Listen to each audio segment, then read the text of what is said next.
Hi everybody, it's Mr. Barbier back with a brief video. Today's topic is renaming mixed numbers and whole numbers to subtract. So in this video, I'm going to break down step by step. What do you do when you have a subtraction of mixed numbers problem in which the fraction on top has less value than the fraction on the bottom, okay? Or like in this situation, you have a whole number minus a mixed number where you have no fraction to subtract from at the top. What do you do? Okay, so we're going to look at that right now. We're actually going to let's do example 2 first, and then we'll do example 1. Okay, example 2 first because, it's a very simple process, and then we're going to apply this process to example 1, which has an additional step. So let's take a look at example 2 first, which is right here, okay? So in this problem, notice it says 7, take away 4 2/9. Now, first, let me talk about the misconception, the careless mistake that some students might make with this problem. Some of you might say, well, Mr. Barbier, very simple, right? You just take this 2/9, drop it, and then 7 minus 4 is 3 2/9. That is incorrect. The answer would be 3 2/9 if the top number, the 7, had the 2/9 to go with it. In other words, if this was 7 2/9 minus 4, then the answer would be 3 2/9. The problem here is that, let's relate this problem to money. In this problem, you essentially have $7, and you're taking away from that $7 $4 and approximately 22 cents. So 2/9, ladies and gentlemen, is essentially 22 cents out of $1, approximately. So what do you do if you're buying something from a store that's worth $4.22, but you have $7 bills? Like literally 7 singles. What do? Well, clearly the $4 comes out of the 7, but then you're going to need to do what? You need to break $1 in order to take the change away, right? So how do we essentially create change in this situation? Here's how you do it. All right, it's very simple. We're going to borrow from the 7. Going to slash it. I'm going to put a 6, okay? And now, very easy, I take the denominator of the other mixed number at the bottom. The denominator here is 9, right? The numerator is 2, but the denominator is 9. And this is the key. This number here, my denominator here is the key. Because whatever this denominator is, I take that denominator and I write that denominator as the same number over itself. So why is this process called renaming? I'm taking $7 and I'm making it $6 and change, and this change amounts to another $1, right? You all know that any number over itself except for 0 is equal to 1. So 9 over 9 is equal to 1. Right? So I basically borrowed from the 7, made it a 6, and the 1 that I'm borrowing from the 7, I'm turning that 1 into 9 over 9. And you might say, Mr. Barbier, why 9 over 9? Why not 1 over 1, 2 over 2, 3 over 3? I'm making it 9 over 9 because that way I can subtract 2 over 9 from 9 over 9. Remember, whenever you subtract or add fractions, you need to have the same denominator, right? So I can't make this fraction 1 over 1, 2 over 2, 3 over 3. No, because then I can't take 2/9 from it. It has to be 9 over 9 because the denominators have to match, all right? So 6 and 9/9, ladies and gentlemen, is the same thing as the number 7. Because 9/9 equals 1, and 1 plus 6 is 7. Okay, so now I have 6 singles, essentially 6 $1 bills, and change that amounts to $1 or one whole. So now I can take this change, 22 cents, from this change, which amounts to be $1 in change. Okay, that's the concept of this practice called renaming. So now we can subtract. So 9/9 minus 2/9, we take away 2 from 9 and we get what? Okay, someone just said 7. Thank you. What do we do with the denominator? Very good. We keep it the same. And then we just say 6 minus 4 is what? Okay, 2. All right, and the answer is 2 7/9. Okay, the reason why I explained this problem in regards to money is to give you a conceptual understanding of what's happening. You should always know in math why you're doing what you're doing and why it makes sense. Don't just do math because you're told steps and you have no idea why the steps make sense. You just do it because somebody told you those are the steps and that's how you get the answer. You're not going to remember that, okay? You'll remember math if you can apply it to real life, all right? And if you can also understand fully what you're doing and why you're doing it. That's very important. Okay, let's move on to problem number 1, okay? Now, there's a reason why I want to do number 2 first. Because with number 2, you're subtracting a mixed number from a whole number, which had no fraction next to it, right? In number 1, we're subtracting a mixed number from a mixed number, but I want you to see that they are very similar, right? Because let me just explain, again, this situation in terms of money. 5 1/8 in terms of money is approximately $5.13, approximately. 2 5/6 is, again, in terms of money, approximately $2.83. But look, we have the same situation. You can't take 83 cents away from 13 cents. You don't have enough change, right? So again, we have to borrow. But now we have another issue. Well, we don't even have the same denominator here. And remember that in addition and subtraction, you cannot solve the problem unless the denominators are the same. So we have to do something very important first. We have to find the LCM, the least common multiple of 6 and 8 first. So let's do that, all right? Let's do that. So I'm going to put here equals for both, and we're going to create equivalent fractions for both. Equivalent fractions, meaning fractions that are equal to this fraction and this fraction, but have the same denominator, okay? The least common denominator, LCD. So let's first find the LCM, least common multiple of 6 and 8. Can someone just tell me what that is? If you know your 8 times table, you know your 6 times table? Okay, someone just said, Mr. Barbier, that's going to be 24, right? Yes, it is. And ladies and gentlemen, if you can't do that mentally, you would have to write your 8 times table out, right? 8, 16, 24, until you get to a number that's in the 6 times table, right? And once you see that number, then you know to stop. And that's also going to be your LCM for 6, right? So 24 is in the 8 times table. 24 is also in the 6 times table. This is our LCM, least common multiple, which becomes our LCD, least common denominator. Now don't forget this part, right?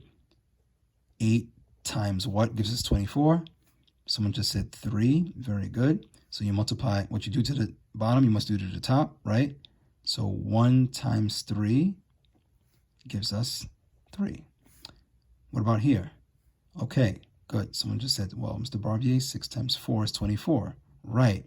What you do to the denominator, you must do to the numerator. So 5 times 4 is 20. Now, look what we just did. We converted 1/8 to 3/24, and we converted 5/6 into 20/24 by finding the least common multiple. But folks, we still have a problem, don't we? This is a subtraction problem, and we have to subtract 20 from 3. Notice we can't do that. Now you can see what I was talking about earlier, right?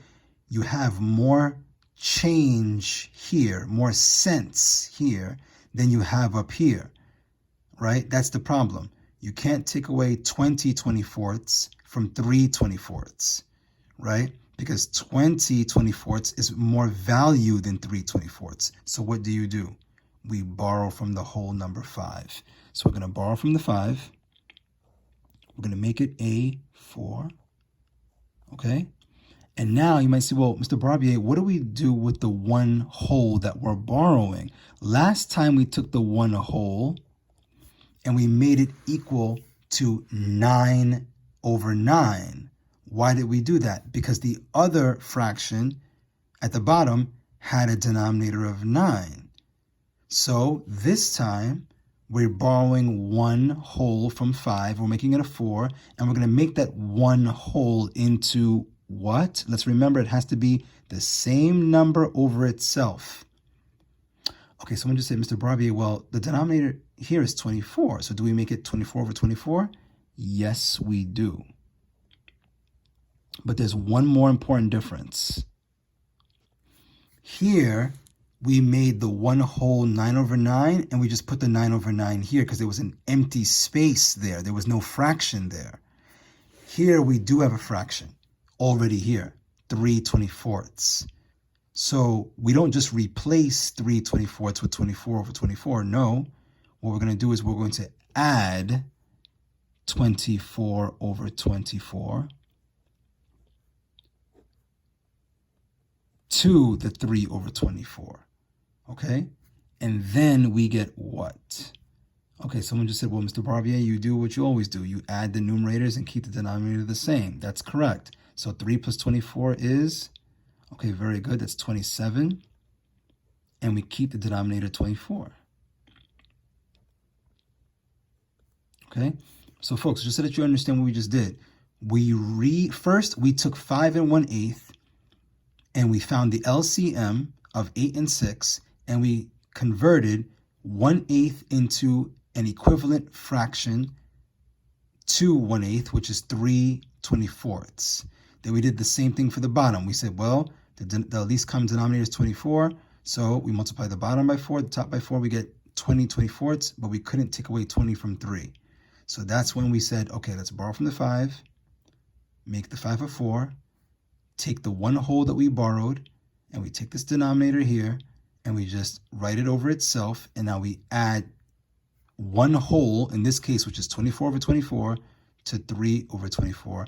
We are adding to the change that we already have, right? We already had this much change, but it wasn't enough to take this much change from it. So we broke $1, essentially. We're borrowing from 5 to make it a 4. We're basically breaking $1, and now we have $1's worth of change to add to the change that we had, the little bit of change that we had, to get this. And now we can just take the 20. Let me just extend my line at the bottom. I can just take this 20 over 24, and I'm just going to put one long equal sign and write 20 over 24, just moving it over so that it's directly underneath. And now we can subtract, right? What's 27 minus 20? Okay, someone just said, Mr. Barbier, that's easy. That's 7, right? And we keep what? Good, the denominator the same. And now we subtract the whole numbers. Keep in mind, this is not a 5 anymore. It's now a 4. You borrowed from the 5 to make it a 4. So now we're going to go 4, take away 2 is, someone just said 2.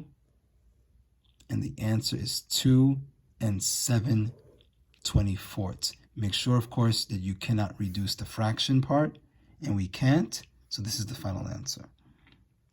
Now you might say, Mr. Barbier, that's a lot of work up here. Was there a faster way to do that? Instead of, borrowing 5 from the 4, making 24 over 24, then adding it to this. And there is a shortcut, okay? You still have to borrow. Right? But there is a shortcut. I'm going to show it to you right now. Let's do one more problem from here. Right? So we did the 2 examples. Let's pick one problem from here, okay? Let's see. Why not? Let's pick number 3. Okay, let's pick number 3. All right, so number 3 is 9 1/6 minus 3 3/4. Let's do it, okay? Let me write it fresh. So we have Problem number 3, let me put it right here. Okay, we have 9 1/6 minus 3 3/4.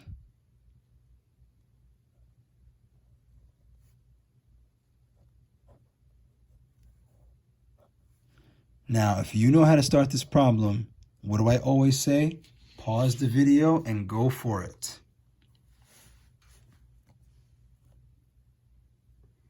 Okay, let's see how far you got. First thing you should notice is I'm subtracting, okay, which means I need to have the same denominator, right? In subtraction and addition, if the denominators are not the same, you cannot solve the problem. We do not have the same denominator. So what do? We find the LCM of what two numbers? Okay, someone just said 4 and 6, the denominators. That is correct. So I'm going to put equals in a fraction bar and equals in a fraction bar for my equivalent fractions. And remember, I need to have the same denominators here. Does somebody see right now what my LCM of 6 and 4 is going to be? What is my least common multiple of 6 and 4? If I were to write out the 6 times table and see what the match is for the 4 times table. Someone just said, Mr. Bree, that would be 12. You are correct. Now, remember, don't just bring the numerator over. Nope, that's not how we do it, right? Because if you kept this 1 over here and made it 1 over 12, think about that for a minute. 1 over 12 is not equal to 1/6. The equal sign means that these two fractions have to be equivalent to each other. If you just bring the 1 over and bring the 3 over, they would not be equal to each other. They have to be equal to each other. So how do we do that? We do it this way. Right? 6 times what number gives me 12? That's 2. Yes. So what you do to the bottom, you must do to the top. And therefore, we multiply 1 by 2. And we get what? 2 twelfths. Ladies and gentlemen, think about that for 2 seconds. Isn't 2 twelfths equal to 1/6? If you took 2 twelfths and reduced it, right? Divide 2 by 2 and 12 by 2. Wouldn't you get 1/6? Yes, that's the whole point of this process. I'm creating an equivalent fraction to 1/6, but an equivalent fraction that has the same denominator as the other fraction so that I can solve. That's the point of finding the LCM. Let's look at this one. 4 times what gives me 12? Someone just said 3. That's right. So what you do to the denominator, you must do to the numerator, right? 3 times 3 is... Someone just said 9. Very good. Now, let's see where we're at. We are subtracting. You have to subtract the bottom from the top. Can we take away 9 twelfths? The key number here is 9 from 2 twelfths. Can you take away 9 from 2? No, you cannot. 9 is bigger than 2. What do we do when that happens? We rename, right? We have to rename, or you could also call it, we have to borrow. We have to borrow from the number 9, from the whole number 9. So we're borrowing from 9. We're making it a what? Okay, someone just said, Mr. B, you're going to make it an 8. That's correct, because 9 minus 1 is 8. And now, let me show you a shortcut to what we did before. Watch me, guys. I'm going to stretch this line out. And instead of all that, all those steps we did earlier, all that work we did earlier, where we took 1 from 9, we made it an 8, right? And then we're going to make the 1 12 over 12 and then add it to 2 over 12. We don't need to do all of those steps. We can just do a quick shortcut. Watch this. First, borrow from the 9. Don't forget that. It's very important. Borrow from the whole, make it 1 less. Now, look at this. I'm just going to go equals, make my fraction bar, and check this out. Shortcut. I'm going to add the numerator here 2 to the denominator here 12. And that's going to be my new numerator. Okay, let me say it again. I know I just threw off a few of you. Take the 2, add it to the 12, and tell me, what's 2 plus 12? Someone just said 14. 14 becomes the numerator. See that? Easy, simple. Faster than adding making the 1 into 12 over 12, adding 12 over 12 to 2 over 12, but you're going to realize that it comes out to be the same thing anyway. I'm just skipping a step in the middle, all right? So borrow 1 from the 9, make it an 8, add 2 plus 12, numerator plus denominator, that becomes the new numerator, and I keep the denominator the same. Quick little shortcut. The bottom fraction stays exactly the same. Move it over. And now notice something. Now you can take away 9 from 14, right? Some of you are saying, but Mr. B, that's an improper fraction. Doesn't matter, right? The point is, I did this renaming process to make this numerator up here bigger than this numerator down here so that we can subtract. That's the whole purpose of this. So now let's do it. What's 14 minus 9? Someone just said 5. Very good. And what do we do with the denominator? Very good. We keep it the same. And now work out the numerators.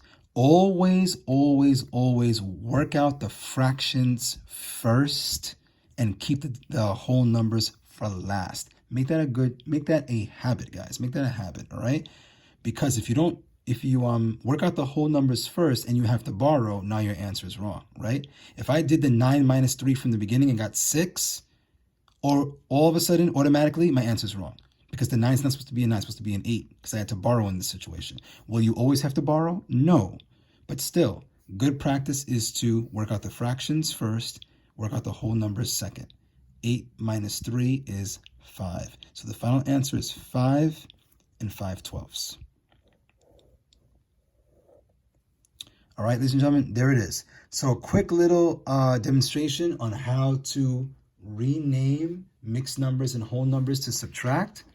All right. You could also call it borrowing if you wish. All right. So now you should be able to do the rest of these practice problems. Okay. 1, 2, and 4. We already did 3. Okay. Make sure you submit 3 as well. Don't forget to submit that. Just because we did it in the video doesn't mean you don't submit it. And don't forget to do all of the classwork problems and homework problems, right? So here's the classwork right here, right? 1 through 11. You have a word problem. Keep in mind, some of these problems will require borrowing. Okay, they will require renaming to solve the problem. You have to just work it out and figure it out with the help of this video. All right, but you're going to do great. Okay, you're going to do great. So I hope that helps everybody out. That's the end of this video. Keep practicing. Keep doing your best. And ladies and gentlemen, don't forget, you're great. Know that you are, because I know that about you. Okay, you are great. Keep being great. And I'll see you in the next video. Take care.